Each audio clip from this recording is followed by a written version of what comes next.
Hola, buenos días. Esta semana estamos en la semana 6.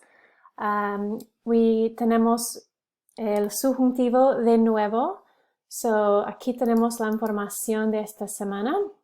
Vamos a regresar al subjuntivo en el presente y usarlo con emociones, expresiones impersonales, con la palabra ojalá.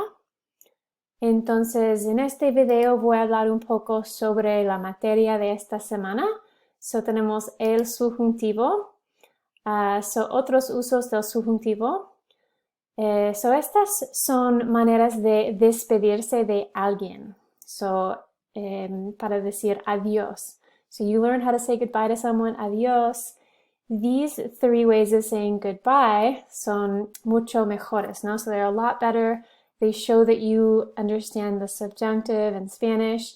So ways of saying goodbye with the subjunctive. So these are things maybe you would memorize. So instead of saying adiós, you could say que le vaya bien or que te vaya bien. So this is the usted form because it's le, but you can switch it to te. Que tengas buen día, might have a nice day. You can put this que tenga or que tenga. This is in the to form. And then this one is all in the ustedes, but of course you can switch it. Que estén bien, que estés bien, así. Bien. So the subjunctive is really useful and really used often in ways of saying goodbye or expressions with emotions. And all of these, there's some practice in your book as well. But with all these, you aren't going to see anything before the que. You just see the que, right? So it's no espero que, it's just que le vaya bien. Bien. We're also going to look at the word ojalá. Ojalá viene de los árabes, de la palabra Allah. Y antes significaba si Allah quiere o si Dios quiere. Pero ahora ojalá just means like espero, ¿verdad? So it used to mean specifically if God wants this to happen, it will happen. Pero ahora, but today, in today's day, you can use ojalá just to mean like espero que. Pero, you can see que is in paréntesis, so you don't have to use que all the time. And then you can see los cambios de persona o de sujeto no es tan importante. Las reglas no son tan estrictas con ojalá, right? So you have a little bit more lenience with this word. So you can just say ojalá, like I hope this happens. But you wouldn't just say espero, right? But ojalá is more flexible, right, than the word espero. But the meaning is the same. So you can see some examples. Ojalá que no llueva hoy. Ojalá saque una A en el examen. You can leave off the que. This is in the yo form. You don't have to switch tenses or subjects. And then, ojalá que mis padres compren una casa nueva. Bien. Entonces, the new material for this week is going to be expresiones impersonales and emociones. Bien. So all of these in the present tense, es interesante que, es una lástima que, we're using the verb ser. But we aren't specifically saying, we are saying es interesante que, we aren't saying like I hope or I think or my parents think. We're just saying it's interesting that, and then we'll put the verb in the present subjunctive. So with the que, you have to put a person and you have to put the verb in the subjunctive. So es interesante que estés en la clase de español. Es una lástima que no vayas a la playa cada día, ¿no?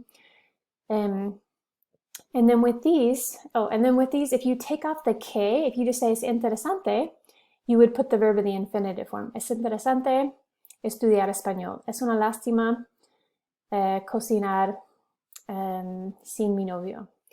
Bien, so you don't have to use the que, but if you don't use the que, you don't conjugate the verb. So we'll look at some examples if that's confusing. And then the last material nueva that we have is me alegro de que. Estoy triste que. So any emotion that you use with que, you're going to follow it by the subjunctive. Yeah? And if you want to look at some practice of these three things that I just looked at in your book, you have actividades 7, 8, y 9, which are really good practice for that. Yeah? Okay, so I'm just going to click next and we're going to look at just this. This is an acronym we're going to look at a lot next week, but just to become familiar with it, these are all different uses of the subjunctive. So wishes, espero que, emotions, estoy triste que, impersonal expressions es necesario, they all require the subjunctive. Yeah? They all follow the same format, so we put them all together. So here they are. Más práctica con emociones, así. And then a practicar. So here you see exactly what we're looking at. If you say es necesario, there's not a person, there's not a que, you would just say es necesario hacer, right? This verb is not conjugated. So the grammatical structure of this is what we were just talking about. Okay? So a practicar, so for example, if you wanted to give some advice, like ¿qué es necesario hacer y no hacer para tener éxito en las clases de Zoom? You could say es necesario que vengas a clase, right? With the subjunctive. So instead of saying, I recommend that you come to class, you could say it's necessary that one or that you come to class. So it's just a different way of expressing your opinion with a subjunctive. Bien, and then there's some examples down here with emotions if you want extra practice. So how do you feel about, these classes online? Estoy triste, estoy alegre de que las clases estén en línea. So how do you feel? I'm happy or sad that the classes are online. So you see an emotion, you see que, and then another subject, and then the verb and the subjunctive. Bien? You can talk about sports. There's a lot of different things you can talk about with emotions. Bien, and the last thing we're going to look at in this video is going to be this actividad. So, practica con el presente pretérito y subjuntivo. Right? So you're noticing you use these three tenses together a lot. So this activity is one where you would put the verb dar in the present, dar in the preterite, dieron, and then dar in the subjunctive, den. Bien? So the same here, you would look at the verb volver, it's volví in the preterite. In the present, it would be yo vuelvo, and then in the subjunctive, quieren que yo vuelva. Bien?